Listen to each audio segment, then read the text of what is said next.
Buenas noches, auditorio de Plataforma Radio Digital.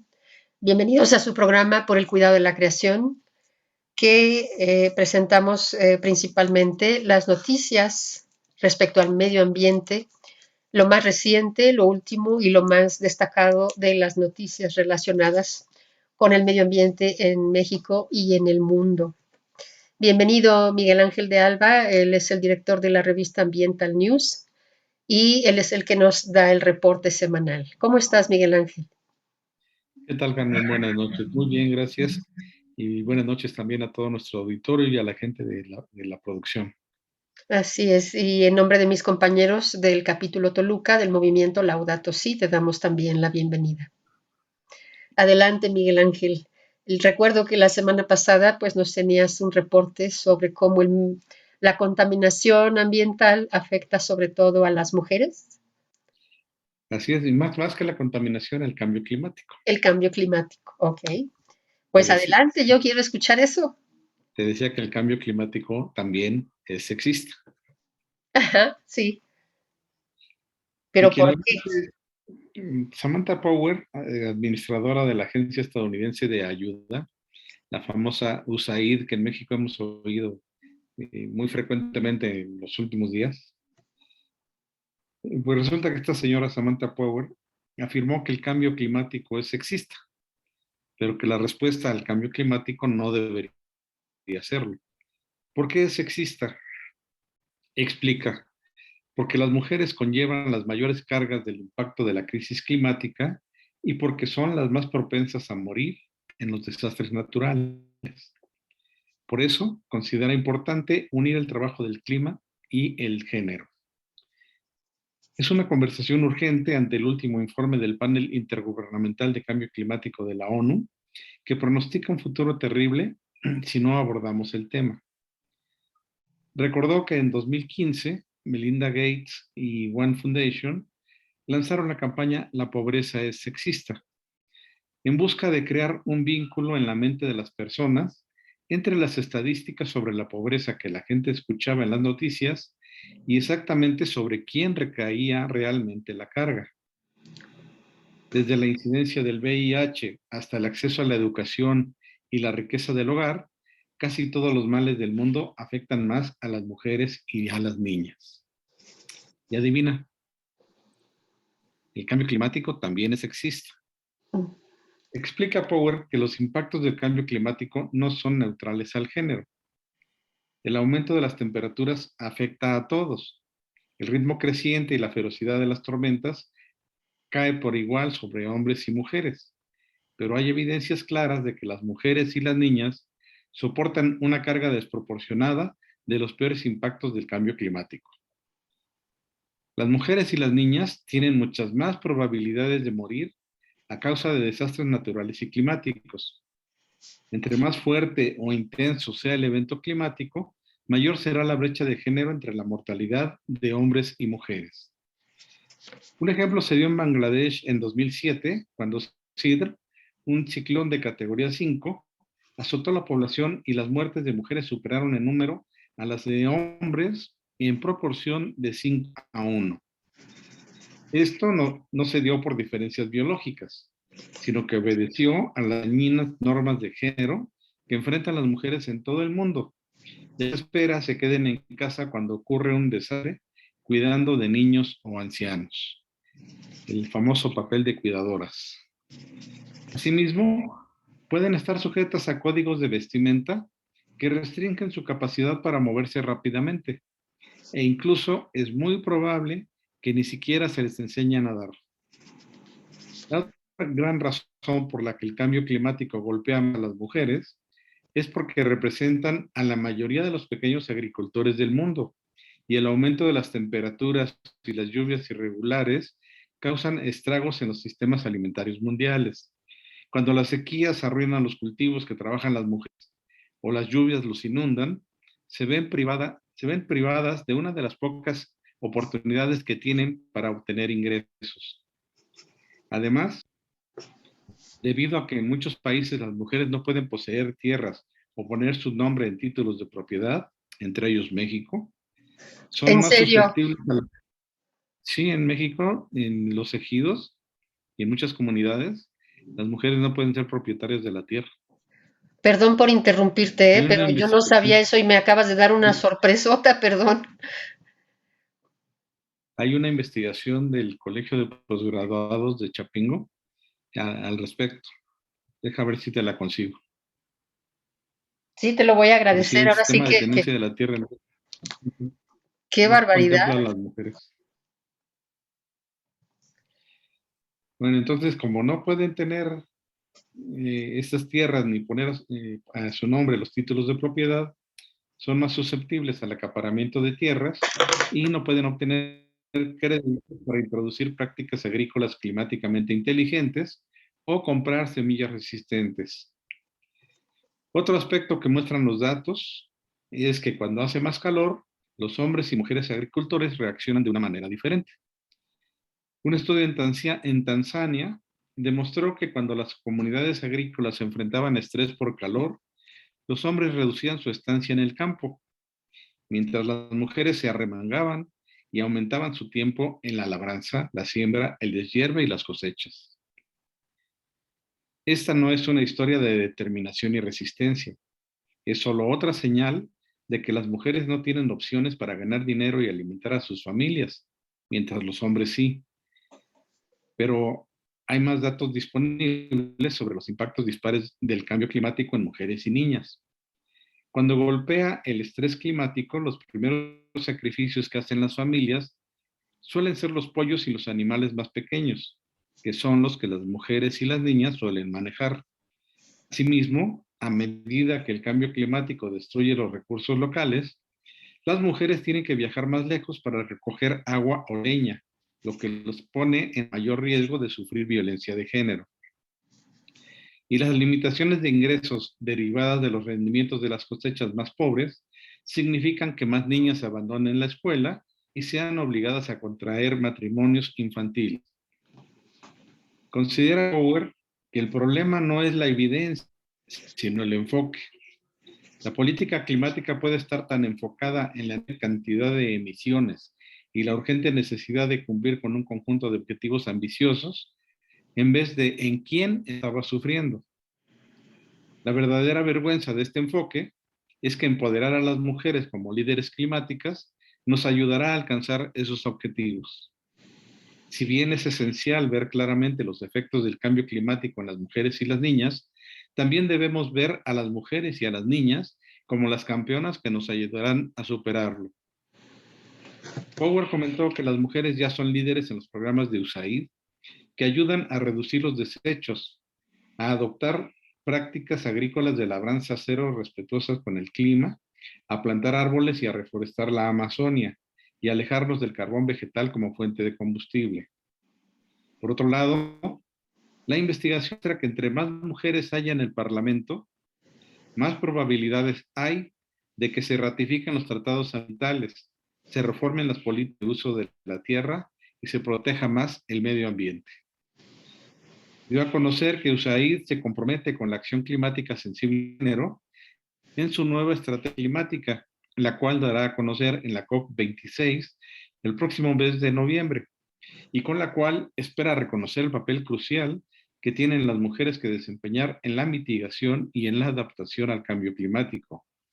Empoderarlas para liderar y asegurar que la lucha contra la crisis sea más efectiva.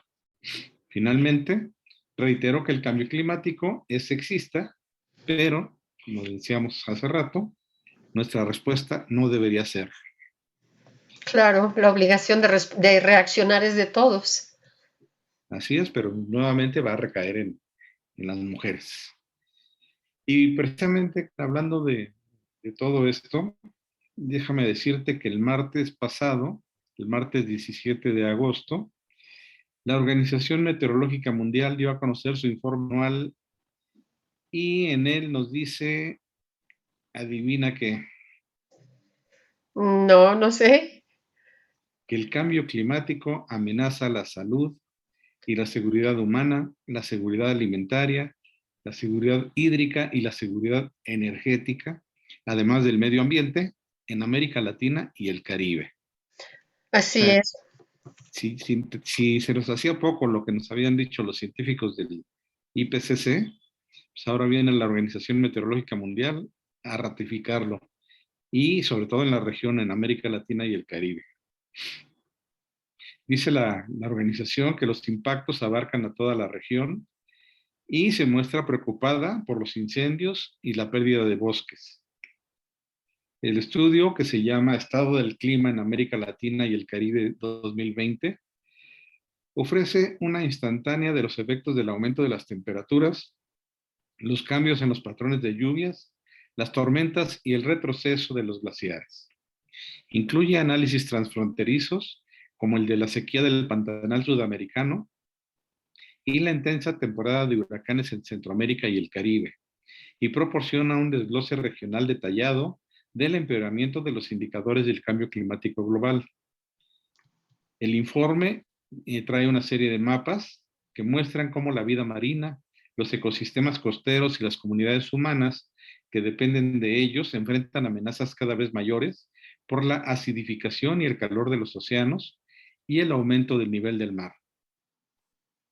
El informe fue dado a conocer, como te decía, este pasado 17 de agosto, hace 2 días, durante la conferencia de alto nivel Trabajando Juntos por la Resiliencia del Tiempo, el Clima y el Agua en América Latina y el Caribe, el cual fue auspiciado por la Organización Meteorológica Mundial, la Comisión Económica de las Naciones Unidas para América Latina y el Caribe, la CEPAL, y la Oficina de las Naciones Unidas para la Reducción del Riesgo de Desastres.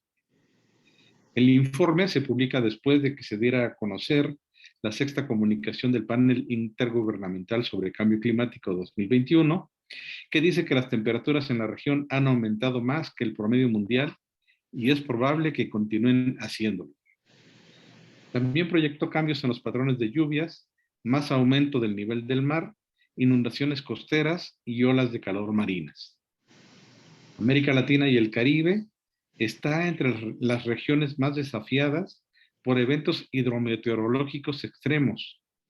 Esto se destacó en 2020 por la muerte y devastación causada por los huracanes ETA e IOTA en Guatemala, Honduras, Nicaragua y Costa Rica, y la intensa sequía y la inusual temporada de incendios en la región del Pantanal de Brasil, Bolivia, Paraguay y Argentina.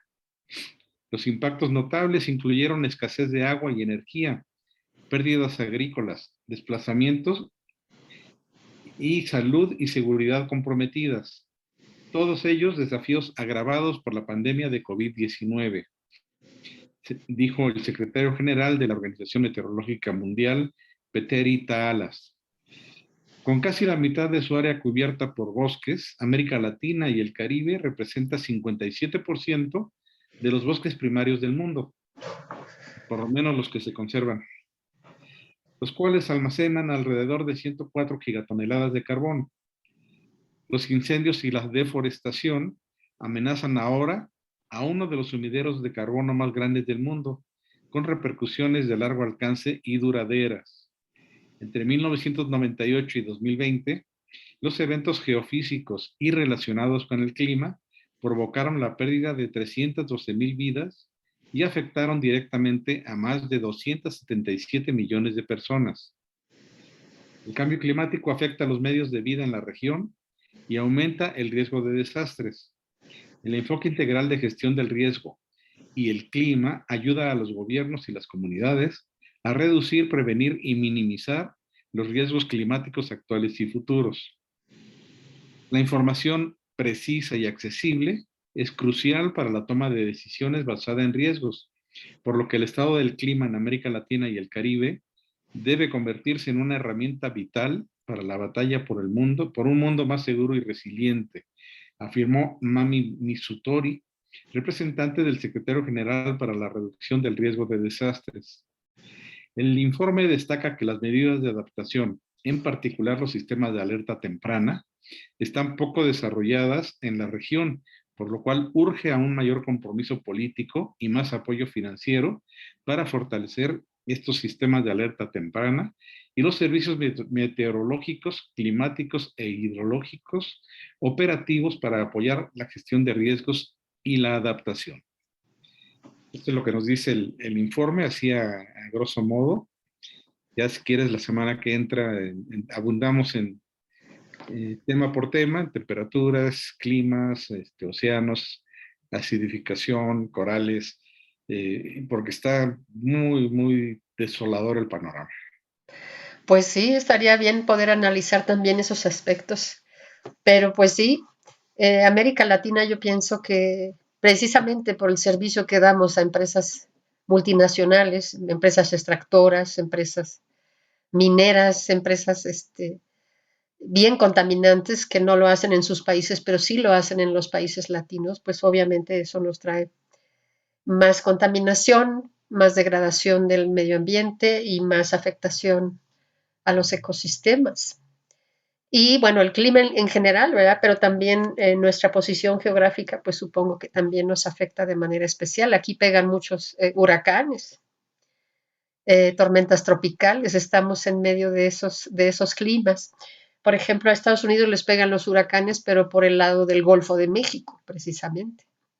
Y no sé si en Nueva York también ha habido algunos más o menos importantes, pero la mayoría de los huracanes pegan en Centroamérica, en México, y sí son Así es, tremendos, esos impactos son tremendos.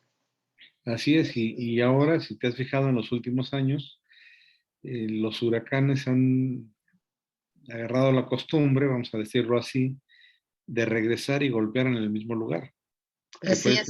el caso de lo que pasó con ETA y IOTA en Centroamérica, que les pegó primero ETA y a los pocos días IOTA les volvió a pegar en el mismo lugar. Y esto pues hace que la tragedia se incremente notoriamente, ¿no? Claro, y eso deja a un país pues desolado, ¿verdad? Porque se pierde muchas vidas, mucha infraestructura. Entonces, una recuperación económica por estos eventos de clima extremo es mucho más difícil, mucho más complicada. Entonces, además de los contaminantes, ¿no? Pero sí, yo creo que también la devastación de la Amazonía, de la selva amazónica, yo creo que también va a cambiar el clima mundial, no nada más el clima de Latinoamérica, sino el clima mundial, ¿no? Es correcto. Porque era el último de nuestros pulmones que absorbían el dióxido de carbono y producían oxígeno. Se supone que también en el océano se produce oxígeno, pero como se está acidificando, pues tampoco va a poder funcionar produciendo oxígeno igual que antes. Muchas especies mueren asfixiadas, no nada más por los puntos en donde convergen los ríos en el mar que llevan muchos glifosatos, fosfatos, amoníacos que le quitan el oxígeno al agua y también producen la muerte de esas especies, ¿no? Pero ahora también debido a la acidificación, pues el océano pues está perdiendo sus propiedades para sostener vida y para producir oxígeno. Sí, Miguel Ángel, Y la acidificación y el calentamiento. así es. Como los mares se están calentando, ya tampoco pueden secuestrar carbono. Entonces empiezan a despedirlo también. Y al calentarse, las algas crecen más, se consumen el poco oxígeno que hay en ellos.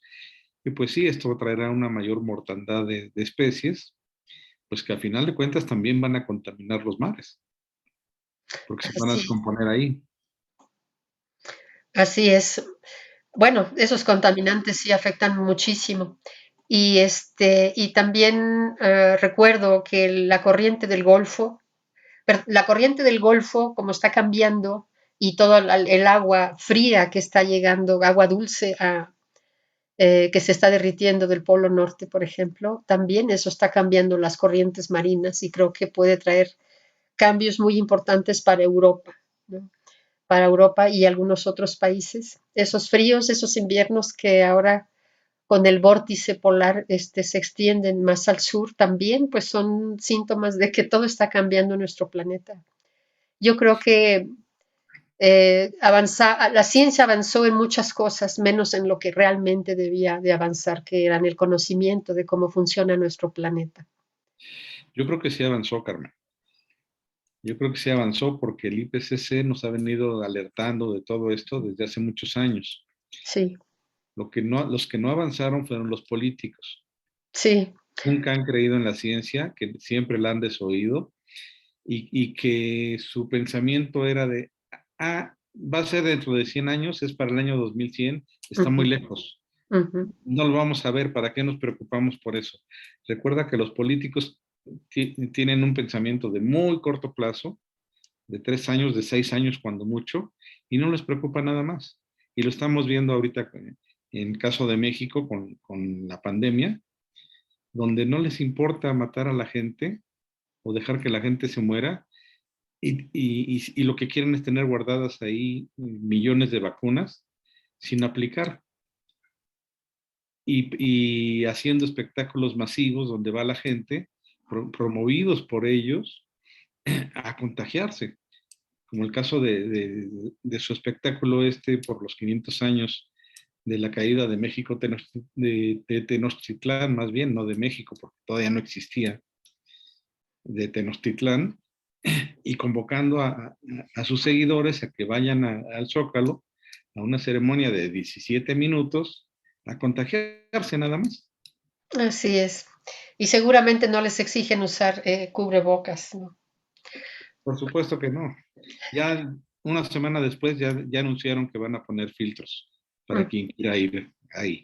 ujú. ¿Ya para qué? Pero ahí tenemos el Festival Baja Fest, también en California, que congregó a miles de personas en un espacio reducido, que dicen que fue al aire libre, pero si ves las fotos, la aglomeración de la gente era tremenda. Entonces ahí tendremos otro foco de contagio, y en unos días estaremos viendo, bueno, de hecho ya los hospitales en Baja California están saturados y así vamos a seguir viendo cada vez más eventos de contagio. Los estadios de fútbol que ya están permitiendo a la gente ir. Entonces tenemos políticos con mentalidades muy cortas y que lo que menos les interesa es la ciudadanía. Así es, así es. Quieren recuperar una economía, pues, pero no saben levantarla de otra manera más que exponiéndola. Eso sí es muy grave. Pero a lo que me refería hace un momento, cuando te dije que la ciencia avanzó mucho, pero sin considerar estos aspectos del cambio climático, yo me refiero a cuando, por ejemplo, se empezó a usar apenas el petróleo. Veían cómo el petróleo dañaba la tierra, que era antinatural, ¿no? O sea, no era una cuestión natural de los ecosistemas y sin embargo quisieron producir automóviles de combustión interna, quisieron seguir usando el petróleo porque el conocimiento tecnológico los llevó a eso, pero no la conciencia o el conocimiento de cómo funciona el planeta. O sea, yo me refiero más atrás, mucho más atrás, cuando empezó a desarrollarse tecnología. Nunca consideraron su impacto en el medio ambiente. ¿Por qué? Porque la ciencia en ese sentido, pues no tenía previstas muchas cosas. Por cierto, que supe que fue una mujer la primera científica que reportó el calentamiento global, pero pues fue ignorada por ser mujer, precisamente, Así es, así es. por ser Puedes mujer. encontrar la historia en Ambiental News. Así es. Ahí la tenemos. Ajá, ahí la leí. Y bueno, me sorprendió mucho hace un momento cuando dijiste que en México las mujeres en algunas partes no tienen derecho a la propiedad, no tienen derecho a ponerlas. Pero ¿cómo es eso? ¿Cómo En el puede ser caso posible? de ejidos y comuneros, Ujú. no tienen derechos. No ¿Pero por tienen, qué? la ley agraria no les da derechos. ¿Por qué las ven como objetos y no como seres humanos? O sea, No están ¿cómo estuvo eso? consideradas como personas legales.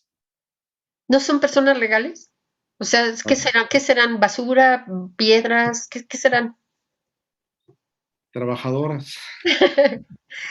Por ejemplo, yo he sabido de casos de mujeres del campo que cuando sus papás llegan a tener pues cierto nivel, cierta acumulación de riqueza, ciertas propiedades, nunca piensan en las hijas mujeres.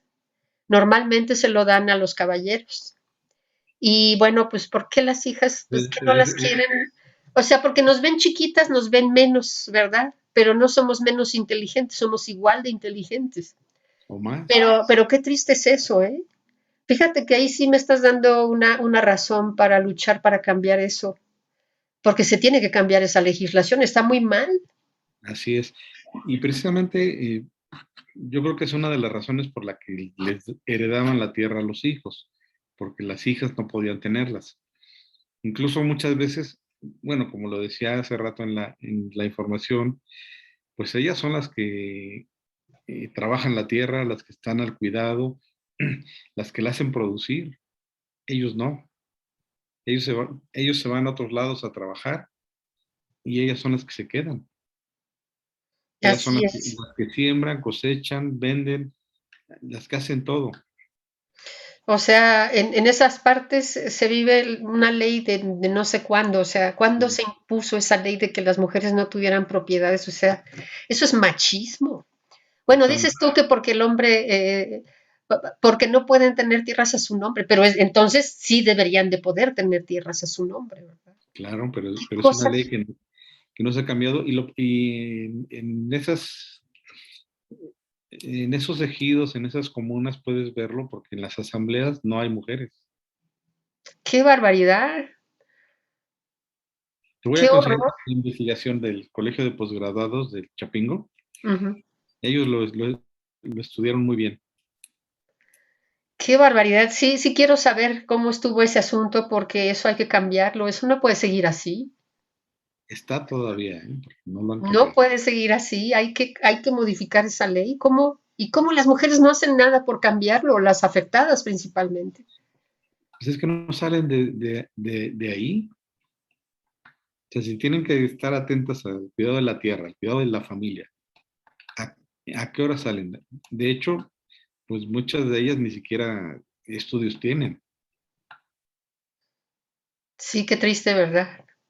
Muy triste. Qué triste es eso, que por ser mujeres Desgraciadamente, no van a no tienen educación precisamente. O sea, parece que viviéramos, no sé, sí, en porque qué parte de la prehistoria. tienen que cuidar la casa, tienen que cuidar a los hijos pequeños, tienen que ir por agua, tienen que ir por leña, tienen que preparar la tierra, sembrarla, cosecharla y vender lo producido, ¿no? Qué barbaridad, pues me suena a explotación. Totalmente, Suena a totalmente. explotación, qué barbaridad. Y por eso, y yo pienso que por eso en México se sigue viendo a la mujer como algo inferior, ¿no? Como un objeto. Yo he visto que Exacto. las mujeres son objeto de violencia, de crímenes, de unos abusos impresionantes, ¿no? Y me parece tan Pero además no triste. pasa nada. Así es, no hay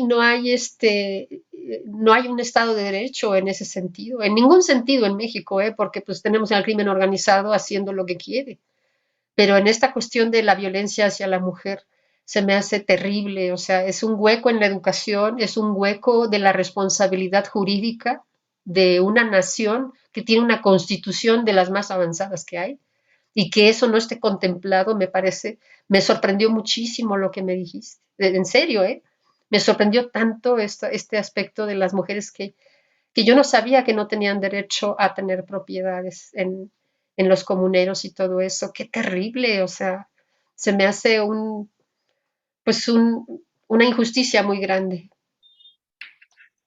Lo voy a documentar. Sí, te Ya, lo voy a agradecer, te lo voy a ya agradecer. Va a está la estar muy investigación interesante ahí. eso. Qué bien, Miguel Ángel. Ya te dejé temas para pensar. Sí, claro, claro Y que sí. nuestra audiencia también. Así es. Pues muchas gracias, Miguel Ángel, por este reporte. Estuvo bien interesante. Y pues vamos a ver la próxima semana a ver cómo nos va con, con estos eventos de clima extremo. Pues no creo que nos vaya muy bien. Está por entrar una tormenta tropical. Ujú. Y entonces, parece que viene fuerte. Así es que hay que extremar precauciones. Va a haber lluvias muy, muy intensas este fin de semana, así es que hay que prepararnos. Claro que sí, y hay que estar atentos Comentamos a la semana que a- ajá, atentos a las contingencias. Totalmente. Y también muy atentos y cuidarnos mucho con la COVID, la variante Delta, la variante Lambada que viene ahora, que es la colombiana, y la nueva, que todavía no tiene nombre, la B.16 algo, porque vienen más agresivas todavía. Qué Entonces, horror. posiblemente en la siguiente semana incluyamos una parte de qué está pasando con estas variantes de la COVID, porque también es necesario que orientemos a la gente, ¿no?, sobre qué hacer, sobre todo ante pues, lo que parece inminente, la reapertura de las escuelas y el regreso de la población infantil y la población que se mueve alrededor a las escuelas. Y no están vacunados ningunos. No están vacunados y así los van a mandar a clases. Yo pienso que algunas mamás van a acceder a eso. ¿Por qué? Pues porque tienen que buscar trabajo, ¿no? Tienen que reactivar su economía y a lo mejor mandando a los hijos a la escuela creen que pueden reactivarla, pero imagínate si se enferman, pues, ¿qué prefieren? La cosa no es que se enfermen, es que se van a enfermar y van a contagiar a toda la familia. Además, además de todo. Entonces, pues sí, yo pienso que hay que evaluar ahí, hay que evaluar la situación. ¿Qué prefiero yo? ¿Que mi hijo vaya a contagiarse y que luego me contagie a mí y a todos? ¿O prefiero no enviarlo a la escuela y que siga tomando clases virtuales, ¿no? Yo sugeriría que siguieran tomando clases virtuales, por lo menos hasta que empiece a bajar realmente la ola de contagios, Ujú. que pues estiman los científicos, no yo, los científicos, estiman que sería por ahí de octubre. Entonces, 2 meses más de clases virtuales creo que no les hacen daño y Pues sí, pueden hacernos mucho bien a todos. claro. Es mejor ir ya vacunados, ¿no? Precisamente para que esas nuevas cepas pues no sean tan, eh, pues tan mortales, ¿no? En la población. Pero sí supe que los hospitales infantiles ahorita Sí, están saturados. están saturados y pues esa es la señal de que sí deben vacunarse, ¿no? Claro que sí están expuestos, claro que sí, y claro que se contagian. Mi nieta tuvo COVID, mi nieta lo tuvo. Entonces que no digan que no es cierto, o sea, que no se contagian, porque sí se contagian, claro que sí. Sí, sí se contagian. Así es. Mi nieta de meses, imagínate. Ujú. Les Pero da de forma más leve, pero es una enfermedad igual y de la misma manera pues, puede tener consecuencias, puede tener claro, secuelas. claro, Porque puede esa haber es la secuelas. cosa de la que no se ha hablado, las secuelas. Están documentadas por lo menos 52 secuelas graves en el 80% de la gente que se contagia de COVID. Y es una investigación hecha afortunadamente, y hay que decirlo con orgullo, por científicas mexicanas, Mm. que también está en Ambiental News. Ah, qué bien. Tuvimos la fortuna de ser los primeros en publicarlo. Ah, muy bien. Pues deberías aquí de comentarlo también. Sí, hay que comentarlo. Ujú. Ok, Es, Miguel. es importante saber qué viene después de la COVID. Vamos, o sea, ¿qué otra pandemia viene? ¿O a qué te ¿No? refieres? Después de que después de que te enfermas de COVID, quedas con muchas secuelas. Ah, sí, sí, sí, sí, sí. Sí, tengo un compañero de la secundaria que quedó bien afectado del COVID, no alcanzó a vacunarse ni siquiera en la primera toma y está muy, muy enfermo, ¿eh? Muy enfermo. Psicológicamente quedó abatido, sin fuerza, quedó en 45 kilos. Es muy triste, ¿eh? Es muy triste ver Sí, esas secuelas. Los pulmones quedan afectados. Sé totalmente. que los que usaron respiradores se exponen a tener hongos en los pulmones incluso. Ujú. Sí, sí sé de las secuelas que son muy graves, Y muy, te muy digo, graves. hay 52 graves, pero están identificadas cerca de 200. Qué barbaridad. Es como que afecta todo, pues todo el DNA del organismo y afecta todos tus órganos. O sea, sí vaya virus, ¿eh? Vaya virus Sí, que estamos pues enfrentando. es la respuesta de la naturaleza, Carmen. Ujú. En el pasado, cuando había epidemias, pues no cesaba la actividad económica ni social de las personas. Pero con esta pandemia, pues sí, se detuvo la actividad económica en muchos países. Y pues eso es lo que está marcando la diferencia, ¿no? Que pues nos mantienen encerrados, tenemos que estar guardaditos, entonces eso complica todavía más todo este asunto, además de la misma enfermedad, ¿no? Del mismo contagio. Son Así es. agravantes tremendos. Y las personas con pues el poco sueldo que tienen o los pocos ahorros que tenían, pues se les están acabando, Sí, tratando de tener tratamientos, ¿verdad? Para su salud. Y creo que tampoco hay medicamentos o muchos medicamentos tampoco están disponibles. Y qué triste, ¿no? además.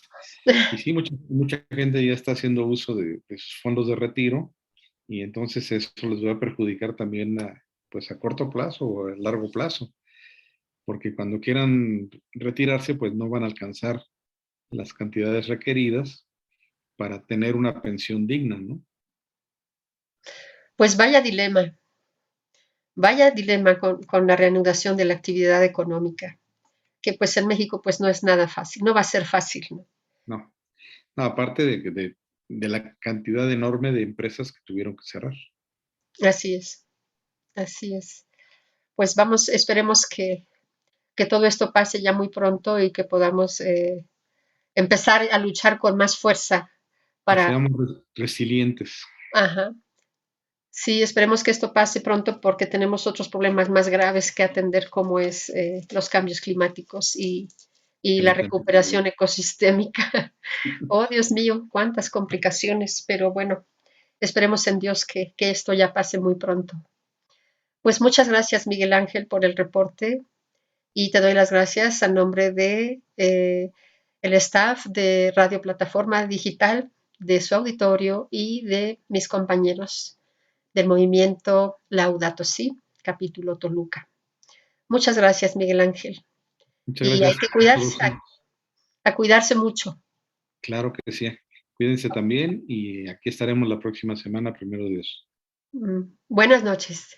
Buenas noches.